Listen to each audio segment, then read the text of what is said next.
Bien.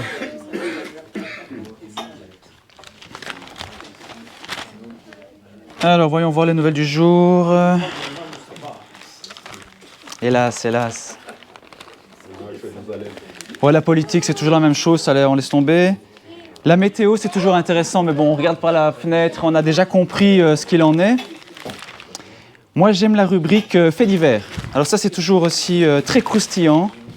Faits divers, faits divers. Ah, voilà, faits divers. Ah, ça, c'est du bon, ça, c'est du lourd. États-Unis, Floride. Patricia, 40 ans, sortait d'une cure de désintoxication à l'alcool, alcoolique depuis ses 15 ans. Elle était sobre et travaillait tout en s'occupant de son fils de 6 ans, Christopher.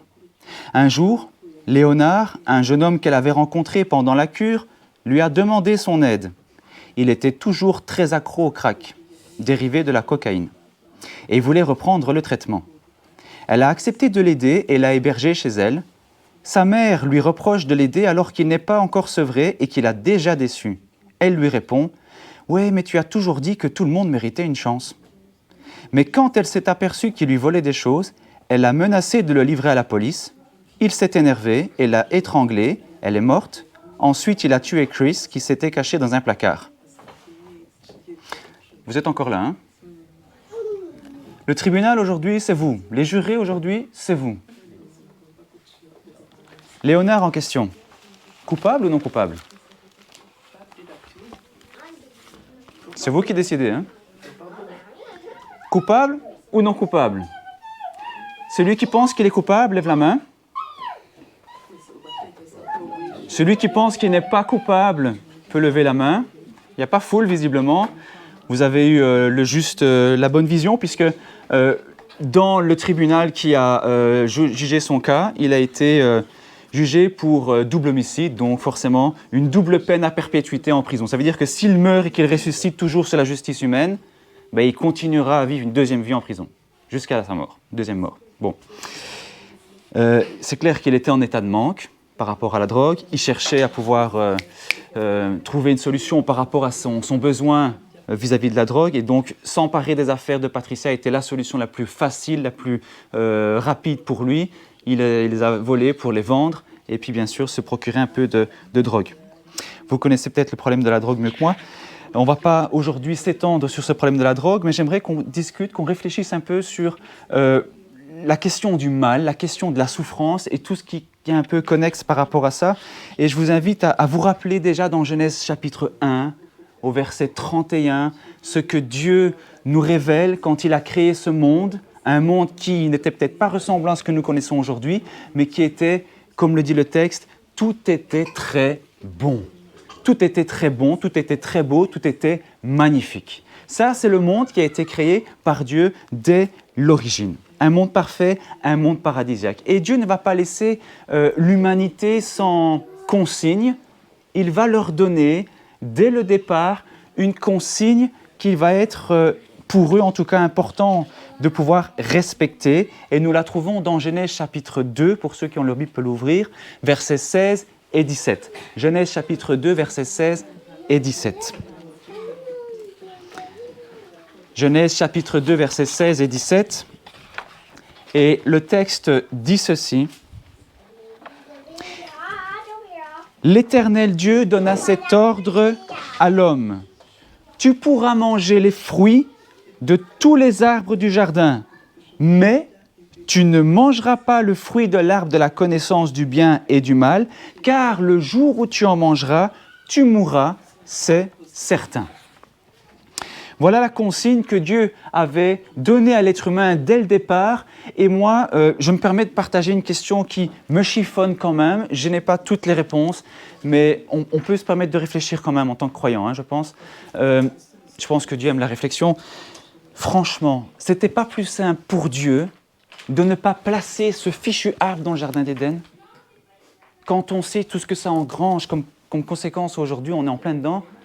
C'était quand même plus facile de ne pas imaginer, concevoir quelle largeur de feuilles, quelle couleur, quel goût le fruit. Tout ça, ça a été conçu, ça a été imaginé. C'était plus simple de ne pas le mettre. Bon, ok, d'accord. On va concevoir que Dieu l'a mis dedans. D'accord. Mais pourquoi est-ce qu'il n'est pas intervenu quand il y a eu ce serpent qui est venu pour inciter le couple à faire le mal? Là, il aurait pu intervenir quand même. Et non, on a un Dieu qui, visiblement, on a l'impression qu'il reste les bras croisés, qui attend, qui regarde, qui observe. On appelle ça la liberté, le libre arbitre. Et si c'est là, c'est pas pour rien. Dieu, dès le départ, quand il crée l'humanité, il crée une humanité qui n'est pas robotisée. On n'est pas automatisé comme sur des rails et on doit savoir vers quoi on avance. On n'a pas d'autres possibilités. On n'est pas programmé que pour faire du bien. Dieu souhaite des personnes qui choisissent le bien. C'est pas la même chose. Et donc, si on peut choisir le bien, c'est qu'on peut aussi choisir autre chose que le bien. Maintenant, c'est clair. Le choix qu'on va faire va engendrer des conséquences. Des bonnes conséquences positives ou des conséquences négatives. Et en l'occurrence, il y aura donc une responsabilité par rapport au choix qu'on va faire. Et l'humanité, à travers Adam et Ève, le premier couple dans le Jardin d'Éden, va devoir supporter les conséquences de leur choix dans un premier temps. La question quand même mérite d'être posée, d'où vient le mal? Et j'aimerais vous demander de prendre votre Bible au chapitre suivant, Genèse chapitre 3, au verset 1 à 6, Genèse chapitre 3, versets 1 à 6, qu'on va lire maintenant pour nous rendre compte de cette origine du mal. Le serpent était le plus rusé de tous les animaux des champs que l'Éternel Dieu avait fait. Il dit à la femme, « Dieu a-t-il réellement dit, « Vous ne mangerez pas de tous les arbres du jardin ?» La femme répondit au serpent, « Oh, nous mangeons du fruit des arbres du jardin, mais quant au fruit de l'arbre qui est au milieu du jardin, Dieu a dit, « Vous n'en mangerez pas, et vous n'y toucherez pas, de peur que vous ne mouriez. » Alors le serpent dit à la femme, « Mais vous ne mourrez pas. Dieu sait que le jour où vous en mangerez, vos yeux s'ouvriront, que vous serez comme des dieux, connaissant le bien et le mal. » La femme vit que l'arbre était bon à manger, agréable à la vue, et qu'il était précieux pour ouvrir l'intelligence. Elle prit de son fruit et en mangea. Elle en donna aussi à son mari qui était auprès d'elle, et il en mangea. Et à partir de là, c'est la catastrophe. La catastrophe que nous connaissons en partie encore aujourd'hui. Si on analyse les personnages qui interviennent dans la création, dans le récit de la création de l'Éden, donc Genèse chapitre 1 jusqu'à Genèse chapitre 3, on connaît plus ou moins grosso modo le récit, il n'y a pas énormément de personnages. Hein. Qui peut être à l'origine du mal? Premier personnage qu'on raconte dans l'histoire, c'est qui? On parle du serpent. Quels sont les autres personnages qu'on peut évoquer? En dehors du serpent ou dans le récit, il y a d'autres personnages qui apparaissent. On a parlé de la femme, voilà, l'homme et la femme, ok, les êtres humains. Et qui d'autre? Dieu. À part ça, il n'y a rien d'autre. Est-ce qu'on peut dire que Dieu est à l'origine du mal? Je ne pense pas. C'est quelqu'un qui a pensé, qui a imaginé un monde parfait, qui l'a mis en application, il a donné ça comme un cadeau pour l'humanité. Probablement, ce n'est pas lui. On est bien d'accord là-dessus, d'accord? Ensuite, on a le premier couple, Adam et Ève, les êtres humains. Est-ce qu'on peut dire qu'eux sont à l'origine du mal? C'est quand même un peu plus difficile à répondre. Hein? Oui, non, pas sûr, bon, pas tout à fait. En réalité, ils ont quand même... Oui, ils ont fait un choix. Ah, ils ont été utilisés, ils ont été manipulés, ils ont été trompés par le serpent, ils ont été arnaqués, quelque part abusés. Donc, est-ce qu'on peut vraiment dire que c'est eux? Non. Il reste bien sûr le serpent qui a été trouvé en premier. Et le serpent, comme par hasard, c'est quelqu'un qui ment. En plus de ça, il ne se contente pas de mentir, il cache la vérité. Il imagine, il fait imaginer des choses, il miroite des choses qui ne sont pas vraies. Il va inciter, pousser, tenter le premier couple à faire un mauvais choix en faisant miroiter des choses qui n'existent pas. Et finalement, bingo, on l'a trouvé, c'est le serpent. Super. C'est une créature de Dieu? Ça aussi. Alors maintenant, moi ça me tracasse quand même parce que le serpent, c'est bien, on a trouvé. Mais concrètement, c'est qui le serpent? Ou c'est quoi? Et le texte ne le dira pas ici.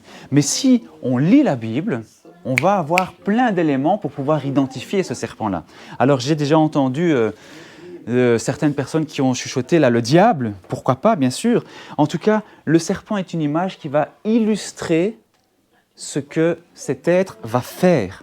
Et celui qu'on appelle le diable, Lucifer, Satan, Satan en hébreu, Satan c'est l'ennemi, l'adversaire, d'accord? Celui qui va être contre les intérêts de Dieu et dont nous faisons partie, bien entendu. Alors, la description qui correspond à son comportement, on la trouve à plusieurs endroits dans la Bible, on ne va pas tout feuilleter ensemble, mais je vous donne 2 références principales. C'est Ézéchiel, chapitre 28, versets 12 à 15, vous pouvez les noter parce qu'on ne va pas les lire ensemble. Et puis, il y a encore Ésaïe 14, versets 12 à 14. Dans ces 2 références clés, on va parler, non pas de Satan, on va parler d'un roi ou d'un royaume. Mais quand on lit ce texte, on se rend compte que ça dépasse largement le côté terrestre, le côté humain, mais que ça a une portée beaucoup plus grande que celle-là, et que donc forcément, ça ne peut pas être autre chose que de parler de Satan. On parle d'une créature, ange de lumière, qui devient ange des ténèbres. On parle d'un être qui a été créé, mais qui va convoiter Dieu et sa position.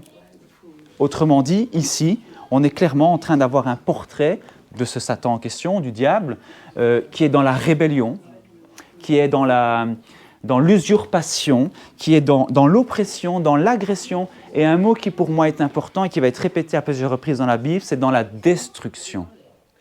Satan, son objectif, ce n'est pas de créer, construire, mais c'est de détruire. J'ouvre une petite parenthèse. Qu'est-ce qui, dans notre groupe, dans notre église, qu'est-ce qui, dans notre famille, dans notre relation avec notre entourage, est en train d'être détruit? Je ferme la parenthèse, chacun va réfléchir sur la question. Le mal n'a pas d'éthique. Le mal n'a pas de sens. Le mal n'a pas de logique. Ce n'est pas parce qu'il y a un enfant qui est là qu'on va dire « Non, lui, on va pas lui faire de mal. La maladie ne va pas le toucher. » Le mal, ce n'est pas son problème. Il fait du mal, point. Il n'a pas de cœur, il n'a pas d'amour. Ok? Je vais vous partager le verset de 1 Pierre 5, verset 8, qui décrit encore une fois ce que Satan est en train de faire et qu'il continue de faire depuis le début. « Il rôde comme un lion rugissant, cherchant qui tuer, dévorer et détruire. » Et dans Jean 10, verset 10, Jésus dira « Le voleur, en parlant bien sûr toujours de Satan, ne vient que pour dérober, égorger et détruire, encore une fois. » Ici, l'image du serpent est très appropriée. C'est un animal qui fait, quand il fait une attaque, c'est fulgurant, c'est en une fraction de seconde, il est déjà en train de mordre. Et quand il mord, il enfonce ses 2 crocs à l'intérieur de la peau de sa proie et il injecte à travers ces 2 crocs un poison qui est mortel. En quelques secondes, en quelques minutes, c'est fini pour vous. Si on n'a pas le remède, dans l'immédiat, il n'y a pas beaucoup de chance pour vous. Ça, c'est le travail du diable. Et il a injecté, en effet, dans la création, un poison mortel qu'on appelle le mal. Et c'est ce mal-là que nous sommes en train d'expérimenter malgré nous, parce que le poison est déjà dans la création que Dieu avait fait. Dieu avait pris soin de fixer des limites. Dieu avait tracé un cadre en disant à l'humanité, ça c'est le top. Si vous restez dedans, c'est le bonheur assuré. Mais il y a un moment où l'être humain se dit, je pense quand même que je suis meilleur que Dieu au niveau de la réflexion. Si je vais un petit peu en dehors du cadre, ça ne va pas me faire tant de mal que ça finalement. En fait, ce n'est même pas du mal, ça va être bien, ça va être super. Je vais essayer de sortir du cadre. Ok, mais quand tu sors du cadre, tu as des conséquences que Dieu avait déjà prévues, de ne pas toucher. Et forcément, les conséquences vont être là. Sortir du cadre, s'affranchir des limites, et on n'aime pas en tant qu'être humain avoir des limites. Hein. Je vois bien que les enfants, on ne touche pas à ça, mais les yeux sont fixés dessus, quoi. Hein. Les limites sont bienfaitrices pour l'être humain. Quand Dieu fixe une limite, c'est une limite qui fait du bien. Ce n'est pas une limite qui va être quelque chose contre nous. Ça n'a rien à voir avec ça. Satan nous fait croire que les limites que Dieu fixe sont des limites qui nous font du tort. C'est faux. C'est faux. Respecter la limite à 50 km/h dans un village, ça fait du bien. Je me mets en sécurité, je mets le piéton en sécurité. Il y a des raisons pour ça. Ça a été pensé, imaginé, conçu dans un esprit bien pensé. Sortir du cadre, c'est désobéir. C'est-à-dire décider par soi-même ce qui est bien ou ce qui est mal. Ce que Dieu a dit, là c'est mal, ça va vous amener des conséquences négatives. Moi, je décide mieux que Dieu que non, finalement, ça va me faire du bien. Je vais faire ce qu'il ne faut pas faire et finalement, ça va m'apporter des conséquences négatives. Sauf que le problème, c'est que ce n'est pas juste à moi que ça va apporter des conséquences négatives, mais à tout mon entourage. Et il y a des dégâts qui sont causés à l'entourage de la personne qui, parfois, fait des mauvais choix. Ce n'est pas systématique, mais par exemple, pour Adam et Ève, ça a été le cas. Je prends l'exemple d'une personne qui est en état d'ébriété, il a bu un peu trop, et il choisit, malgré tout, de prendre le volant. Il est sur la route, mais forcément, non seulement il va se mettre lui en danger, mais il va mettre aussi qui en danger? Tous les usagers de la route. Autrement dit, ce qu'il fait va engendrer des conséquences négatives pour lui et pour les autres. Satan a fait ce choix-là, de se mettre lui en danger, les autres en danger, ça ne l'a pas dérangé. Il n'a pas regretté. L'être humain, à travers Adam et Ève, le premier couple, a fait ce choix-là. Il a regretté. J'aimerais te dire à toi aujourd'hui, ne regrette pas. Tu as un choix à faire, ne regrette pas le choix que tu vas faire. Ne te donne pas l'option, « ouais, mais c'est pas grave, si jamais je peux reculer, le Seigneur il va m'accueillir encore. » Ne te permets pas cette option-là. C'est vrai, le Seigneur va t'accueillir. Mais ne te donne pas cette option, « le Seigneur va m'accueillir. » Fais le bon choix directement. Tu peux choisir le bon choix. Et le Seigneur peut t'aider, t'équiper, te donner l'Esprit Saint, souffler cet esprit de force qui nous manque parfois dans la société pour que tu fasses le bon choix. Dernièrement, j'ai regardé une vidéo qui m'a beaucoup interpellé, une interview. Et c'est un gars qui s'ouvrait sur son passé, son enfance tragique. Et il racontait un peu ce qu'il a vécu. Déjà, le fait qu'il avait... son père, il l'a connu quand il avait 20 ans. Donc, il savait qu'il avait un papa, mais il n'avait jamais vraiment vu entre-temps. Donc, père absent. Un père dont il savait qu'il faisait des séjours réguliers en prison, aller-retour. Un père qui était addict aussi à la drogue. Bon, voilà. Vous avez déjà un tableau un petit peu compliqué, hein. En plus de ça, son beau-père et sa mère le battaient régulièrement avec tout ce qu'on trouvait comme objet à disposition dans la maison, à tel point qu'à l'âge de 9 ans, et il s'en rappelle étant adulte, hein, à l'âge de 9 ans, il dégringolait les escaliers pour fuir cette maison de violence dans laquelle il était. 9 ans, c'est jeune. Et quand il fuyait, il y avait une espèce de baie vitrée comme ça en bas des escaliers. Il s'est dit, avec sa compréhension de la vie, je saute à travers la vitre. Soit je meurs, soit je m'enfuis. Mais rester ici, c'est plus possible. Malheureusement, la vitre n'a pas cédé, malgré le saut et la vitesse. Et il s'est fracassé contre cette vitre-là. Ça a été un peu compliqué pour lui ensuite. Il a été humilié, il a été battu, il a été placé dans une petite pièce, un WC, juste pour être puni régulièrement. Il était là, déshabillé, en train d'attendre. Il a été abusé sexuellement par une dame pédophile, par un pasteur aussi, qui était censé aller lui donner des enseignements spirituels, je ne sais pas. Menacé, au lieu d'être protégé, il a été menacé par ceux qui étaient censés prendre soin de lui. Je ne sais pas, des parents, des gens de confiance, des gens de l'Église qui pouvaient peut-être le soutenir. Et non, ce n'est pas ce qui est arrivé pour lui. Plus tard, il a été même initié à la drogue par une prostituée qu'il a rencontrée dans la rue.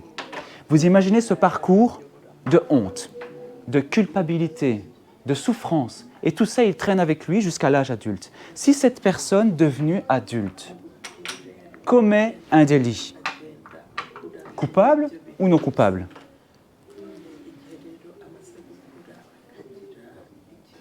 C'est vous les jurés, hein?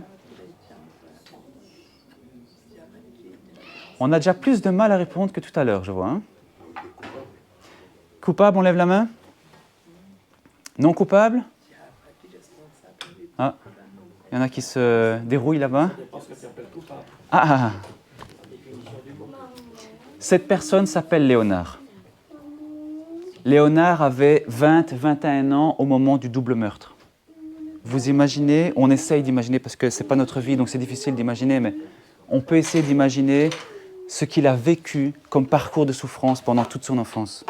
Ce qui l'amène un jour à consommer de la drogue. Ce qui l'amène un jour à commettre un double meurtre. Est-ce qu'il avait la pleine possession de ses moyens pour prendre la juste décision à ce moment-là? Je ne suis pas convaincu. Coupable ou non coupable? I remember my stepfather, would beat me, and he would beat me with extension cords and hangers and, pieces of wood and all kinds of stuff. And, after every beating, he would tell me, it hurt me more than it hurt you. And, I only did it because I love you. It was kind of, it communicated the wrong message to me about what love was.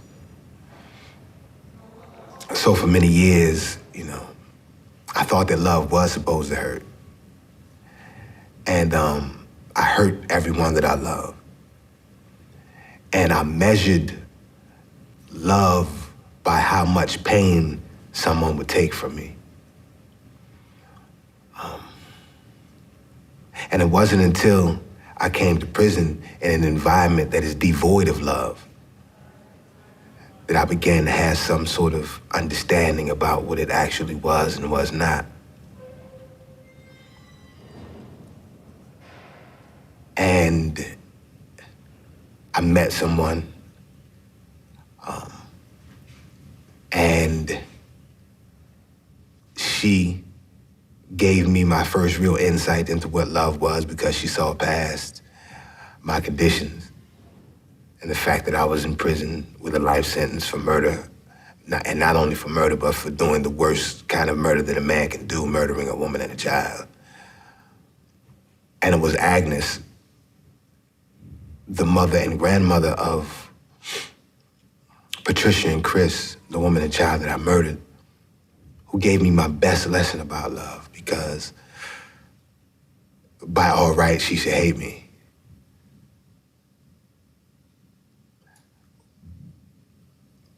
But she didn't. And over the course of time and through the journey that we took, that's been pretty amazing. She gave me love, and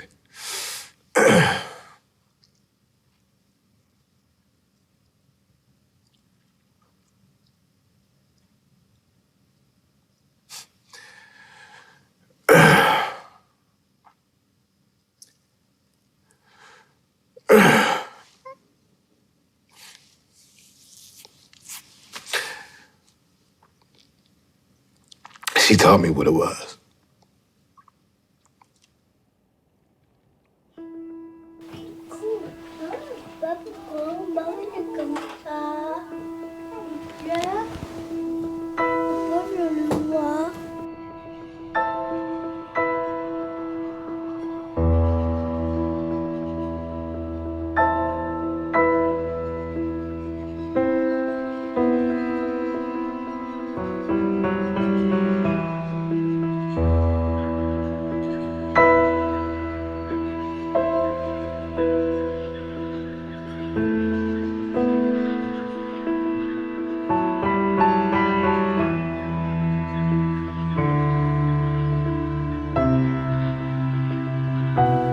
Leonard Andres Covens, coupable ou non coupable?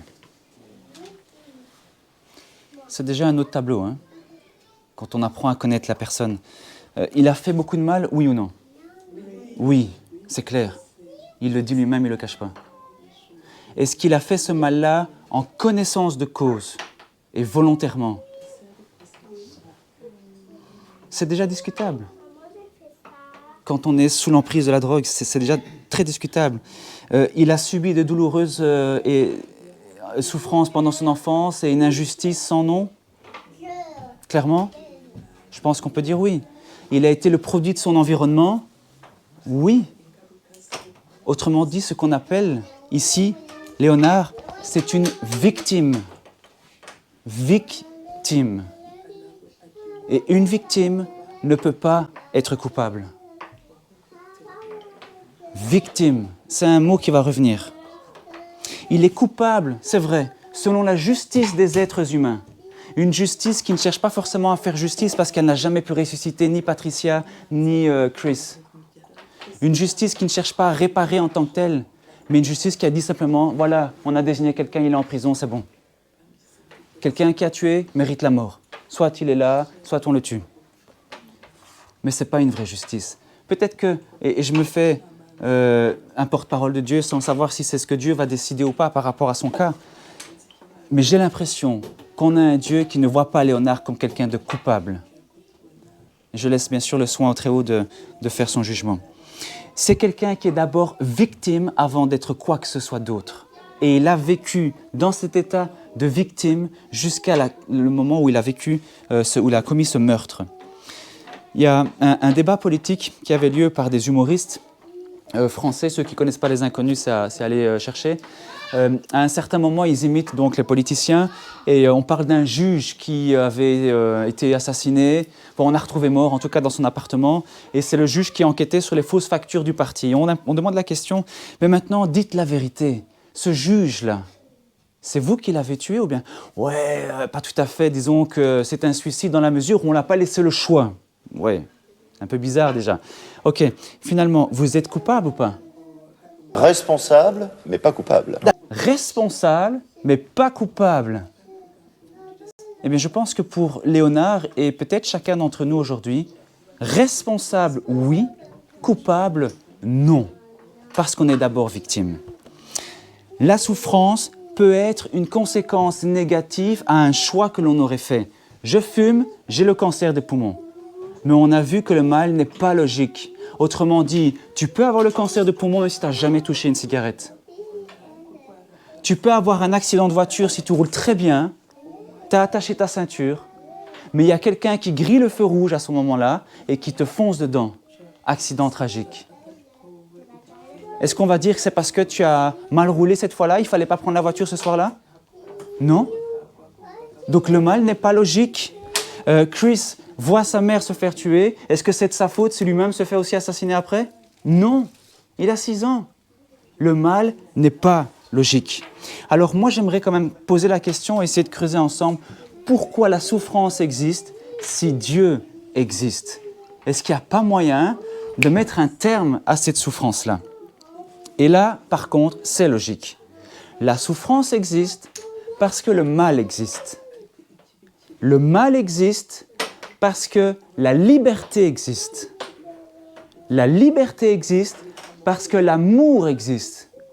Et l'amour existe parce que Dieu existe.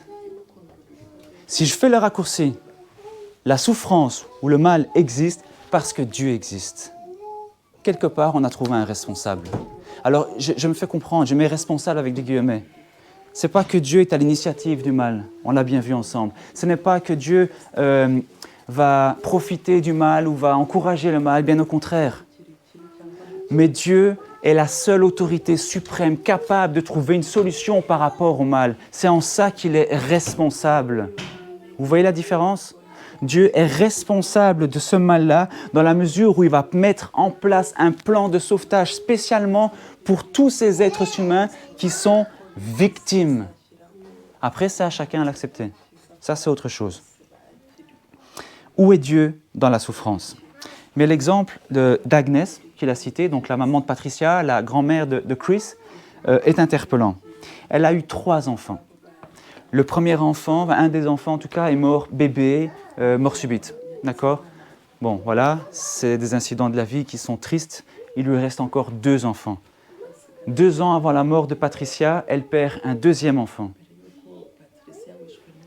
À cause du sida. Le sida qu'elle a eu à cause des seringues d'héroïne. Donc, vous voyez un peu le tableau. Il lui reste 1 enfant. Et le même jour, elle perd non seulement sa fille, sa dernière fille, et elle perd son petit-fils, Chris, qu'elle gardait régulièrement à la maison. Est-ce qu'on peut même imaginer la souffrance dans laquelle elle est projetée du jour au lendemain? Je n'oserais pas lui faire insulte, paix à son âme, elle est déjà décédée. Ce jour-là, sa vie a basculé. Ce jour-là, elle est tombée dans une grave dépression psychique, mais pas que.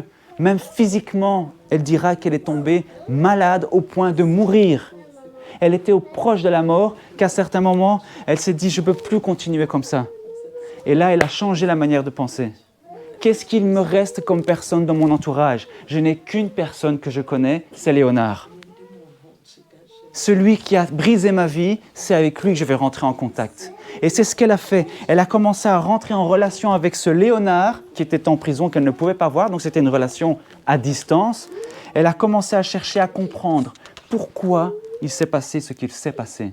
Est-ce que je peux donner du sens à cette tragédie dans ma vie qui semble ne pas avoir de sens? Elle a cherché donc à connaître l'histoire de Léonard, entre autres ce que Léonard a évoqué. Agnès était en colère. Agnès souffrait d'une injustice grave. Agnès était en révolte contre ce Léonard. Mais Agnès a fait le choix de rentrer en contact avec ce Léonard. Agnès, qui souffre, va choisir d'accompagner une personne en souffrance. Une personne qui lui a fait, elle, du mal. Cette personne qui a brisé sa vie, elle a été consolée par son bourreau et puis mutuellement en réalité, à tel point qu'à un certain moment, il va y avoir une amitié qui va se créer entre les deux personnes et ils vont même écrire un livre ensemble. Je vous invite à le lire, ceux qui veulent les références, ils pourront me le donner tout à l'heure. Le titre en français donne ceci: Fleurs sauvages au milieu du chemin, un voyage de restauration à travers la guérison, la justice et la paix. Agnès, pour moi, dans ma compréhension des choses, est un magnifique visage de Dieu. C'est ce que Dieu fait avec chacun d'entre nous. Un Dieu qui cherche à rentrer en contact avec l'être humain, même si l'être humain a fait le choix de l'insulter lui, même si l'être humain a fait le choix de le rejeter lui. Je me descends, je me mets à ton niveau, je vais te rencontrer pour qu'on puisse avoir une relation d'amour, une relation qui transforme la vie. Où est Dieu dans la souffrance? Comme Agnès, Dieu est avec nous. Dieu est avec toi. Dieu est un Dieu d'amour. C'est-à-dire, il a créé un être humain extraordinaire, libre, responsable. Alors oui, il y avait peut-être des possibilités de déraillement, de conséquences négatives. Ça fait partie du plan d'amour. Ensuite, Dieu a donné une consigne à l'être humain. Il ne l'a pas laissé, il n'a pas abandonné à son sort. Je te dis, ça, c'est le plan où tu peux y avoir parfait. Il n'y a pas de problème dedans. Vas-y, profite à l'intérieur. Ne sors pas de ce cadre-là. Donc, il a donné un cadre. C'est déjà aussi une chose. Et le ratio, quand on compte le nombre d'arbres qui pouvaient être consommés et le nombre d'arbres qui ne pouvaient pas être consommés, 1 contre combien? 1 contre 100, contre 1000, contre 100 000. On ne sait pas exactement combien il y en avait dans le Jardin d'Éden, mais c'était quelque chose de phénoménal quand même. Quand on compare, si on connaît tous les fruits aujourd'hui, on les met tous ensemble, et contre un seul fruit qu'on ne pouvait pas consommer, je veux dire, consommer l'arbre, ce n'était pas un accident, quoi. Il fallait le faire exprès. C'était un choix volontaire à un certain moment, même si, bien sûr, incité par le serpent. Eh bien, si l'être humain a fait le choix de prendre ce fruit défendu, Dieu a fait un autre choix. Et c'est le choix qu'il continue de faire aujourd'hui avec chacun d'entre nous. Dieu choisit d'accompagner l'humanité qui est en souffrance. Dieu choisit d'accompagner l'humanité qui a fait le mauvais choix. Dieu choisit de nous accompagner malgré nos péchés, malgré nos faiblesses, malgré nos mauvaises attitudes. Dieu fait ce choix-là chaque jour parce qu'il nous aime, parce qu'il se sent responsable, parce qu'il sait que la seule solution ne peut venir que de lui. Il n'y a personne d'autre qui peut aider l'humanité en dehors de Dieu. Dieu a choisi, comme un parent choisit d'aider l'enfant. Quand un parent dit à l'enfant « Attention, là ça brûle, hein. Si tu mets ta main, tu auras un gros bobo, ça fait mal. » Si l'enfant touche, le parent va le laisser avec des cloches comme ça en train d'hurler? On va trouver une solution rapidement, non? On va aller à l'hôpital, on va même payer s'il faut payer. Mais s'il y a quelqu'un d'autre, un autre adulte, pendant notre absence, qui va dire à l'enfant « Ouais, mais tu sais, tes parents, ouais, ils ont dit ça, mais c'est pas vrai. En fait, si tu touches ta main de main magique, tu verras, tu vas rentrer dans un monde nouveau. » Mais à plus forte raison, en tant que parent, quand tu sais ça, tu vas trouver encore plus vite une solution pour ton enfant qui souffre.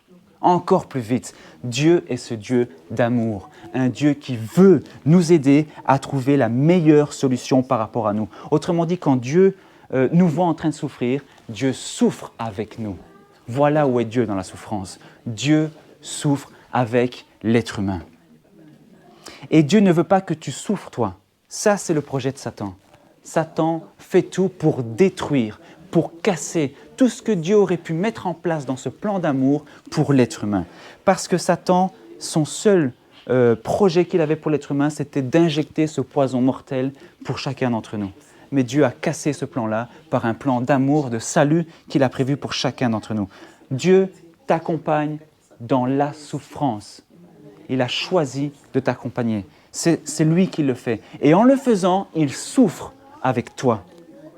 Tout ce que tu endures dans ta vie, Dieu l'endure aussi dans sa vie. Il souffre avec toi. Agnes was the first person to say that you're not a murderer. You are a man who murdered, and there is a difference.